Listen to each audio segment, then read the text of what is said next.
Monsieur le Président, Madame la Ministre, Messieurs les rapporteurs, Madame la Présidente de la Commission, mes chers collègues, alors que l'indépendance énergétique est au cœur de toutes nos préoccupations, nous devons plus que jamais faire preuve d'ambition et d'efficacité pour relever ces défis majeurs pour notre avenir et celui des générations futures. La guerre en Ukraine nous a douloureusement rappelé nos insuffisances et notre dépendance en matière énergétique. Non sans mal, nous avons réussi un virage impressionnant, à la fois au niveau national et européen. À ce titre, je tiens à rappeler l'adoption de plusieurs textes, notamment sur l'accélération des énergies renouvelables, sur la relance du nucléaire ou encore sur l'industrie verte. Nous avons également fait évoluer la réglementation en y apportant simplification et flexibilité. Je suis fier également d'avoir porté avec mon groupe et d'autres collègues des sujets tels que l'encadrement de l'agrivoltaïsme, d'ailleurs repris dans la loi relative à l'accélération de la production d'énergie renouvelable de 2023. Notre groupe s'est toujours positionné très clairement sur un mix énergétique faisant la part belle au couple énergie renouvelable et nucléaire. Dans ses conclusions rendues début juillet, la commission d'enquête portant sur la production, la consommation et le prix de l'électricité soutient que la décarbonation du pays passera par une électrification des usages.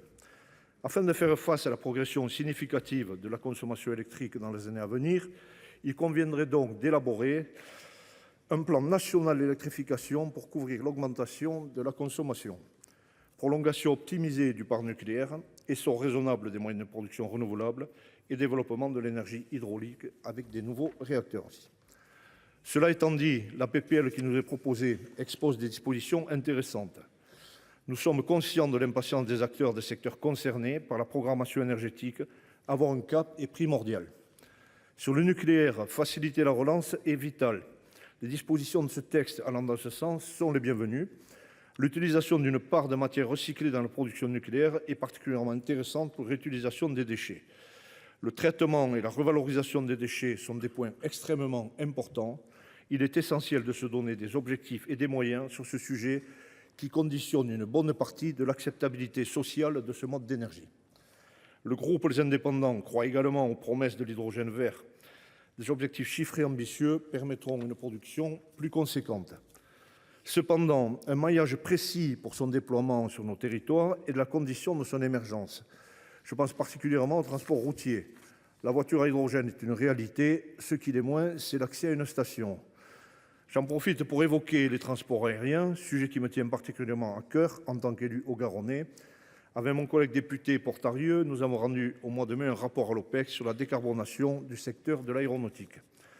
S'il est certain que le secteur de l'aéronautique contribue de manière significative aux émissions de gaz à effet de serre, la croissance du trafic aérien sera une réalité de demain. Travaillons à faciliter la décarbonation de ce secteur qui joue un rôle de premier plan dans l'économie mondiale, facilitant commerce international, tourisme et échanges culturels. Il est évident que les évolutions technologiques attendues dans ce domaine trouveront des applications extrêmement positives pour tous les modes de transport. Plusieurs recommandations sont émises afin de permettre le développement d'une aviation décarbonée, électrification, hydrogène, innovation dans la conception, optimisation des opérations, des trajectoires ou encore développement des carburants durables, dits SAF. Certaines dispositions de cette PPL sont dès lors une porte ouverte à l'innovation et donc au progrès nous permettant d'être vertueux et ambitieux.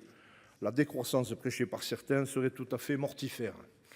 Enfin, sur les barrages, dossier défendu depuis longtemps par les indépendants, nous voyons d'un bon œil le régime d'expérimentation proposé.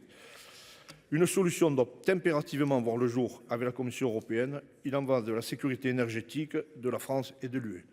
N'oublions pas non plus le bois, ma chère Anne-Catherine.